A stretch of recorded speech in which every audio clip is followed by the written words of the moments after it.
Good Wednesday evening, everyone. Hopefully, you're having a wonderful day so far, and welcome to my second video.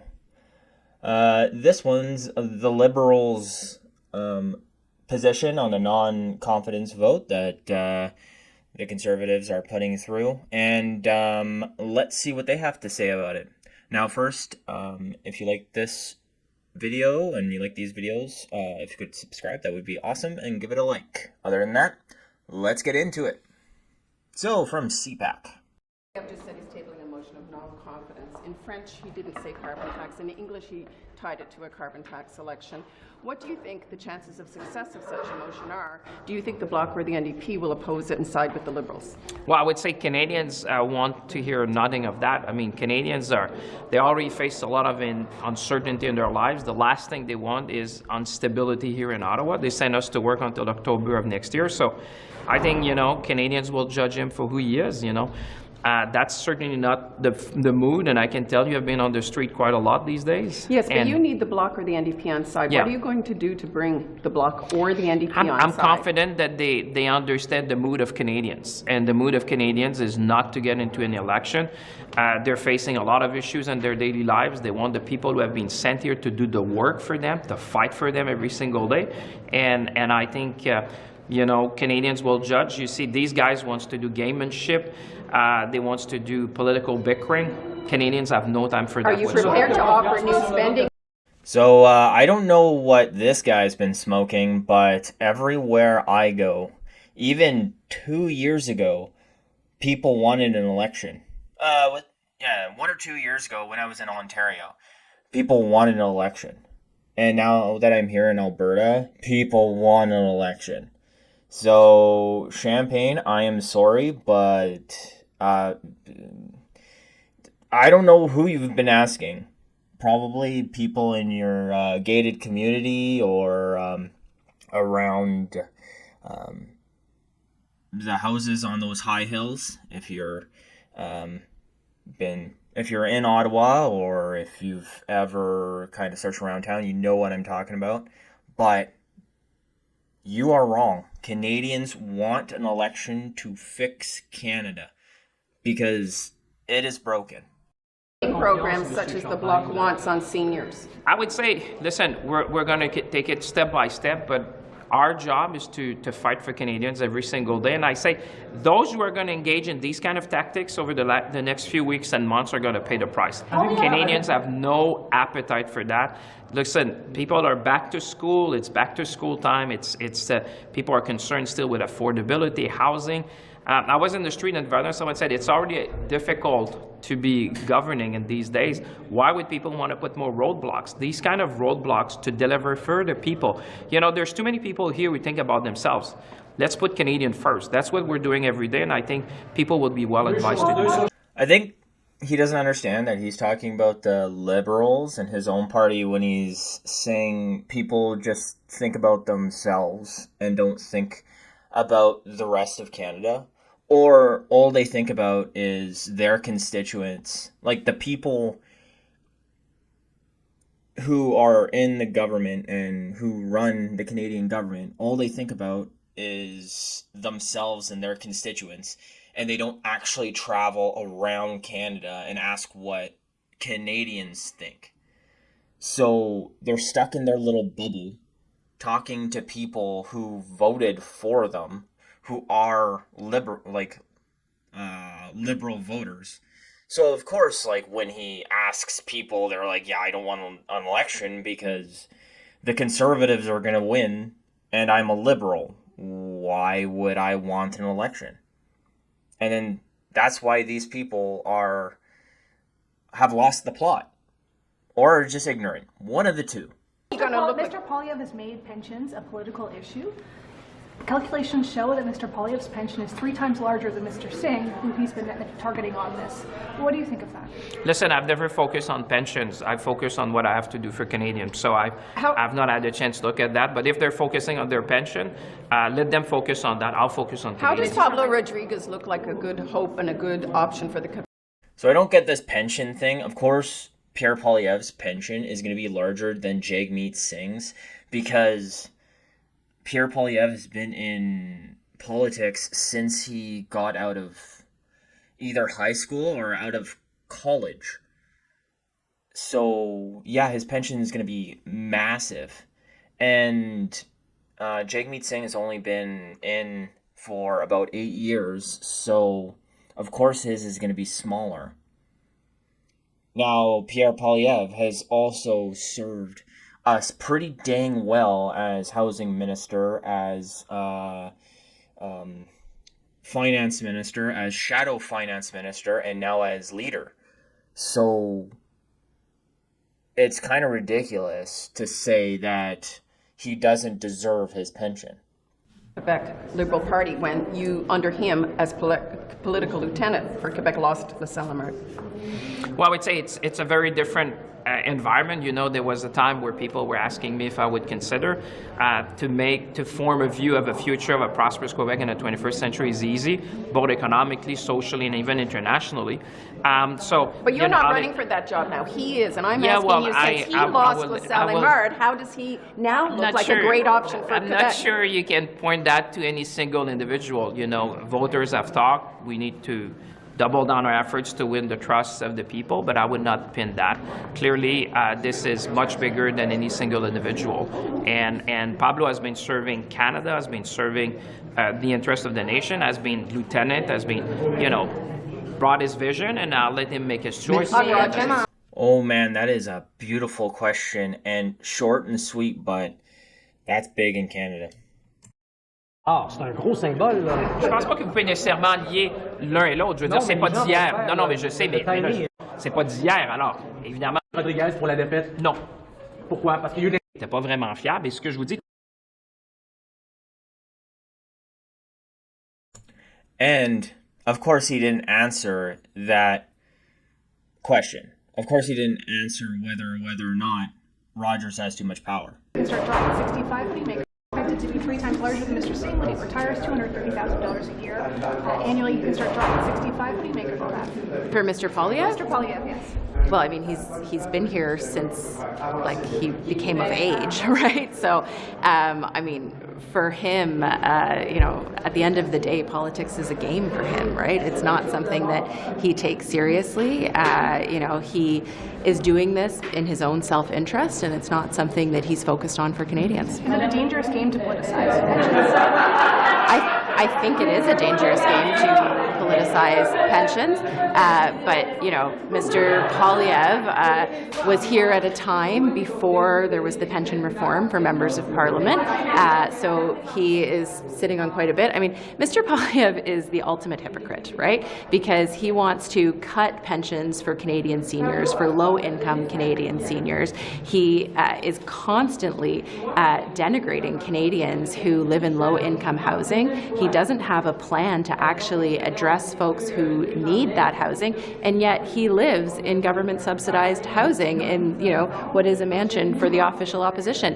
And I actually believe that we should have, housing for our leaders. I think that's important for a prime minister. I think it's important for the leader of the official opposition. But he's someone who, has lived his entire life, his entire working career on tax dollars, and yet he wants to cut those services for Canadians. I mean, the hypocrisy is just unreal. Minister, we now have an on-conference. Okay, I am going to say something about the government subsidy housing because the hypocrisy of her and Trudeau is unreal. Because if nobody remembers, at Sussex Drive, where the Prime Minister stays, when Prime Minister Trudeau moved in, the place was kind of old. It was a little bit shabby. It needed to be updated. Okay, so Prime Minister Trudeau moved to the cabin. I can't remember what it's called, but it's the government subsidized cabin.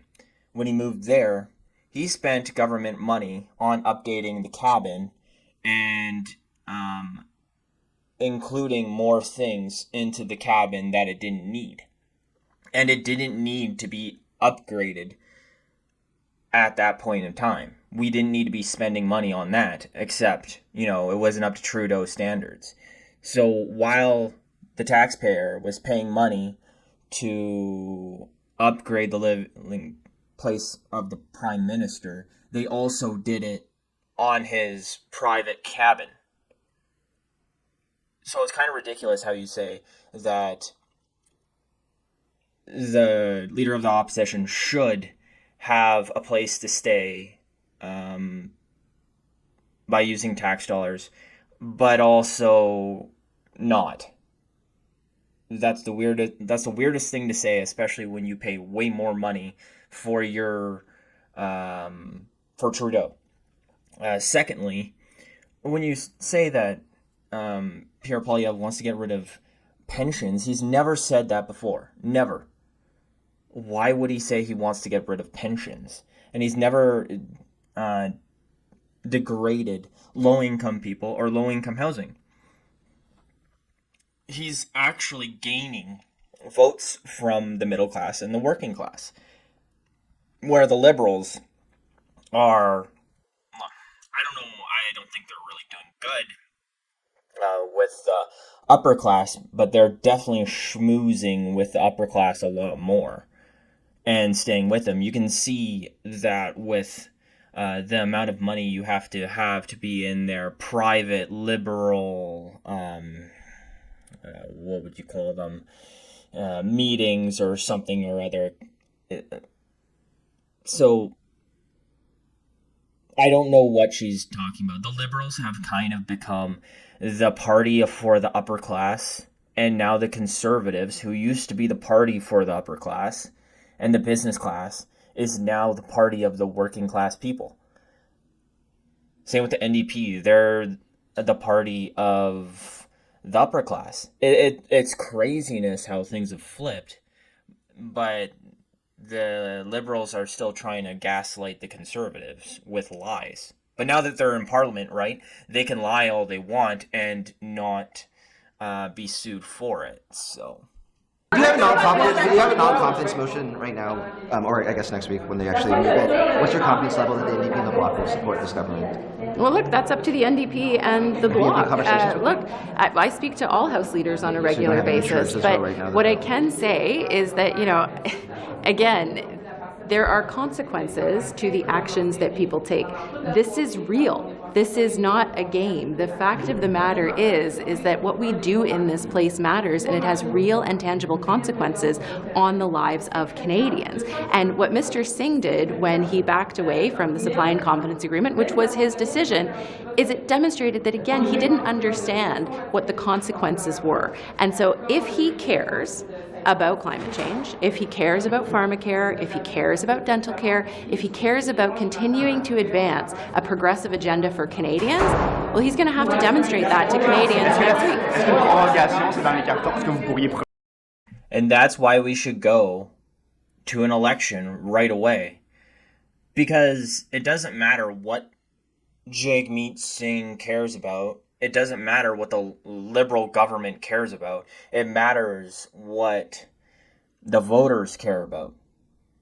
Why won't they do a vote of no confidence so we actually get our chance to be and not be held hostage by the Bloc Québécois and the NDP and get to vote on the carbon tax, get to vote on all these new billion-dollar progressive ideas that we can't afford and implement that are being implemented.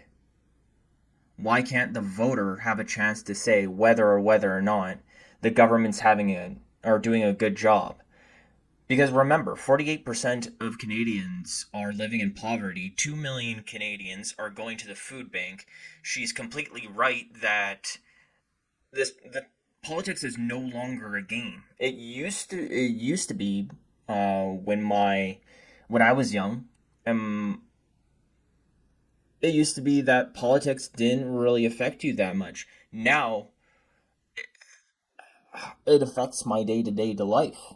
So much so that, as I said in my earlier videos, that I'm never going to be able to live a comfortable life here in Canada when I retire.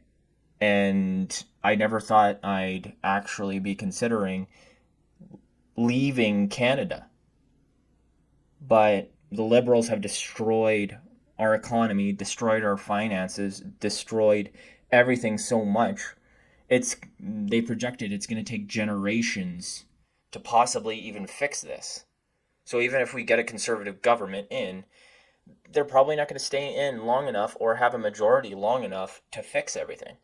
Opposition parties now to determine what they want to do with Canadians, but I think for Mr. Singh in particular, it's now going to be on his shoulders as to whether, yet again, another week, he does exactly what Mr. Poilievres asks, or if he's actually going to stand up for the things that Canadians care about. Thank you.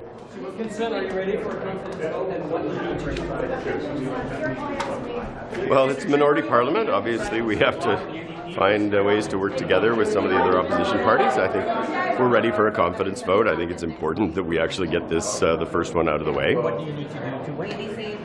Well, it depends a little bit on what the confidence vote is on, but obviously we need to find support from one of the other parties, and we will be ensuring that we do that. Or are you going to ensure you get that? Because the Bloc might decide to go because they're strong in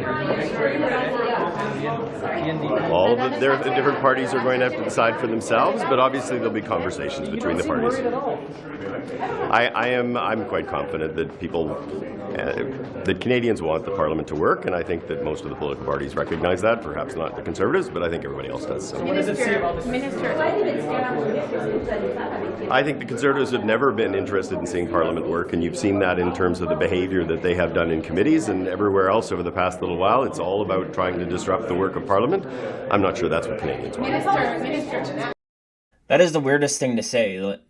They keep harping on this is because the Conservatives are going to put in a vote of no confidence, they're making the Parliament not work.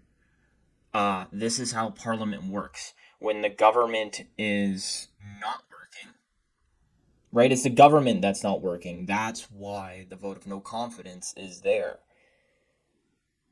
So the Liberals are trying to twist this into making themselves being the victims and saying, oh, the Conservatives are the bad people that are making our Parliament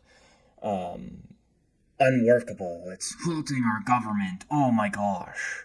And you can see this guy's eyes just roll back in his head because he knows that the Bloc Québécois are going to vote with him no matter what they do. Same with the NDP. Because like I said, they're too ideologically opposed to the Conservatives to vote with the Conservatives.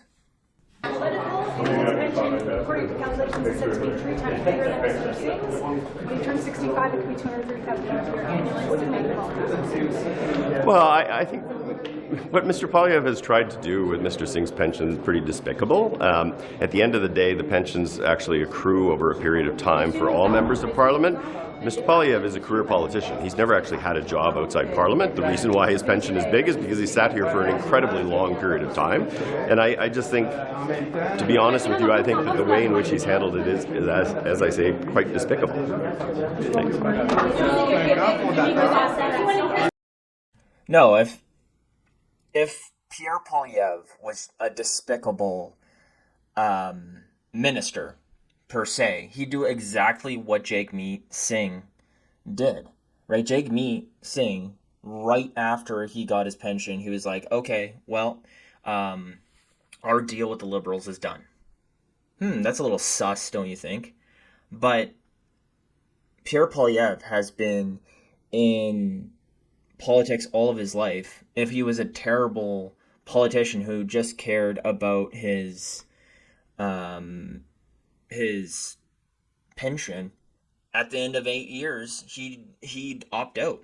Why would anybody stay in politics where you're questioned all of the time, where you have to, like, why would somebody work longer than they have to if they didn't either want to or if they actually cared about their jobs?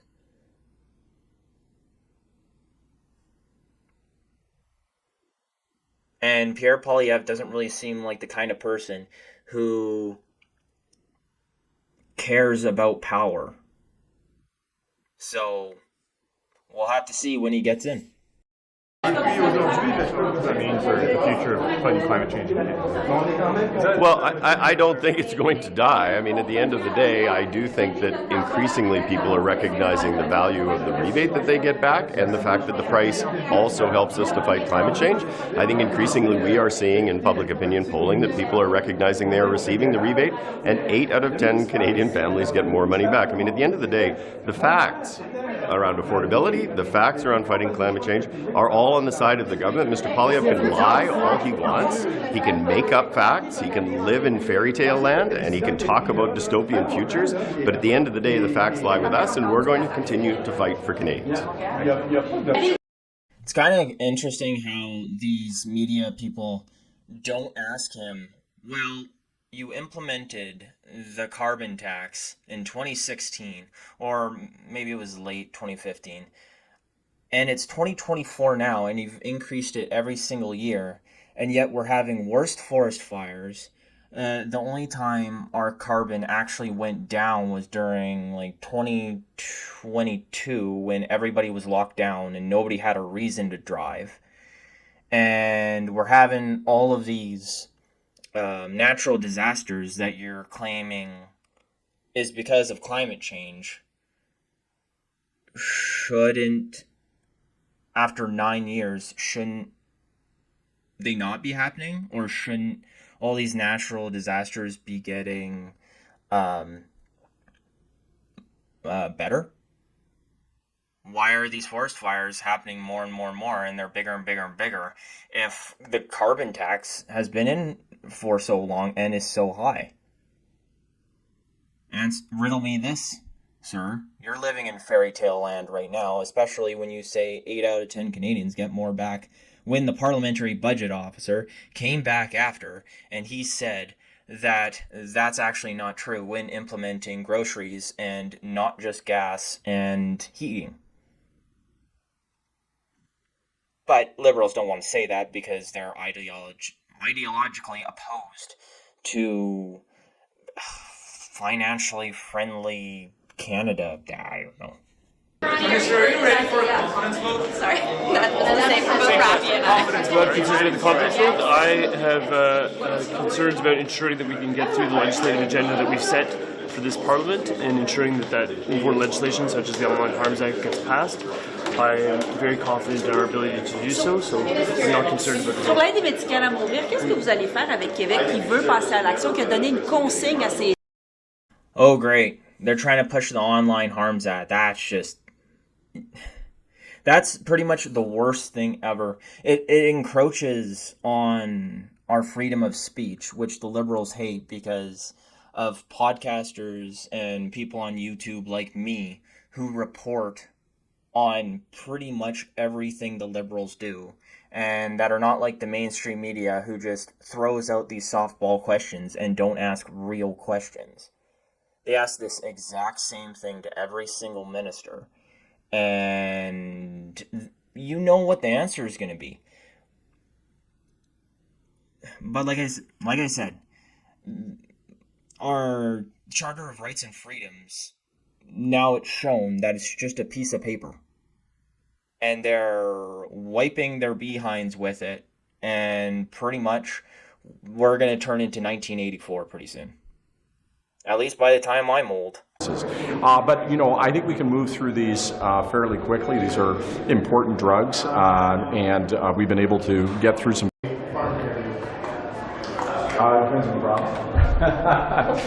So, I mean, well, to give you an example, I mean, British Columbia, we have a memorandum of understanding. We were able to work really well together over the summer.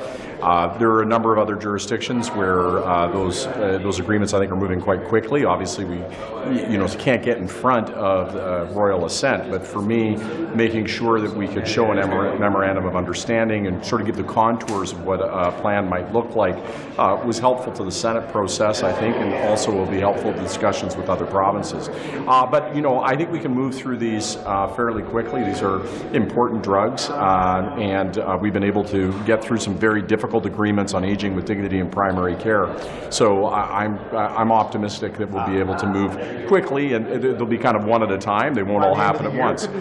Well, no. I mean, I think I've said, my objective is by the... See, it's funny how they're not talking about, like, they're talking about the pharmacare plan, but they're not asking him questions on the MAID program, where it's assistance in dying, and how that's going, and how that's helping Canadians. And they're not asking them the hard question on safe supply and why Toronto and Vancouver, well, all of BC actually, is trying to opt out of that, but the federal government is not allowing them to. But of course, you know, that would be a hard question for the Liberal ministers. So we're just going to throw them the same softball questions that we're throwing all the MPs. Beginning of April to sign agreements with all jurisdictions, and that's what I continue to work towards. And as you know, there's a confidence motion going to be tabled next week, and the New Democrats will have to vote on that. What's your message to them, since you worked with Don Davis on this? Well, we've done a lot of work. I think there's, elections are coming. I mean, there's a time to do work and there's a time to vote. There's a time for policy and a time for politics. And my instinct going around the country is people aren't braying for more politics in their lives. They're braying for solutions and for parties to work together. We worked very hard to get where we are on the pharmacare deal. It's going to have a huge difference in the lives of so many Canadians. You think of how many people are affected with diabetes or how many women need contraceptives. So let's get the work done. Well, I think... Interesting how they don't talk about men. Do men need contraceptives? No. Do men need... do men use them? No, because we don't have any. But we still have to pay for it for some weird reason. And I'm going to be mean in here for diabetes medication, but I believe it's type 2 diabetes where people eat so much sugar that they pretty much do it themselves. You know how you can solve that is you eat cleanly and you eat pretty much a meat, no glucose diet. And remember, I'm just a guy who reads stuff on the internet. I'm not a doctor, so don't take this from me. But there has been some studies that says that can reduce diabetes and you don't have to take medication. And also, you did it to yourselves. So why can't all this diabetes medication go to people with type 1 diabetes, and that'll reduce the costs down from like $1 billion for, people who didn't do anything to themselves, have it, and just got a bad roll of the dice. I'd be fine with that, because yes, it is expensive. But of course, the government's just going to give it to everybody, just like they do with everything. Except, yes, men are going to take the brunt of the force with this. So, that's great. Anyways, this is all I'm going to subject you guys to, because it seems like the media is just going to ask the same softball questions. The same thing to all these MPs, and like I said, I'm not going to subject you guys to it. So, what do you guys think about all the questions to the MPs, to the Liberals? Do you think these were softballs, or do you think these were really, really good questions? Also, do you like these long-form CPAC videos that I'm doing, or would you like me to cut them down a little bit? Let me know in the comments below. Also, if you like this video, please like and subscribe. I'm trying to get to 500 by the end of the month now, and so I can start doing live streams with super chats. And if you'd like to donate to the channel, there's a Buy Me a Coffee link down below. You can go to that, and all of that goes back to the channel, so it'll help making better videos. Other than that, that's all I got for you today. Have a good day.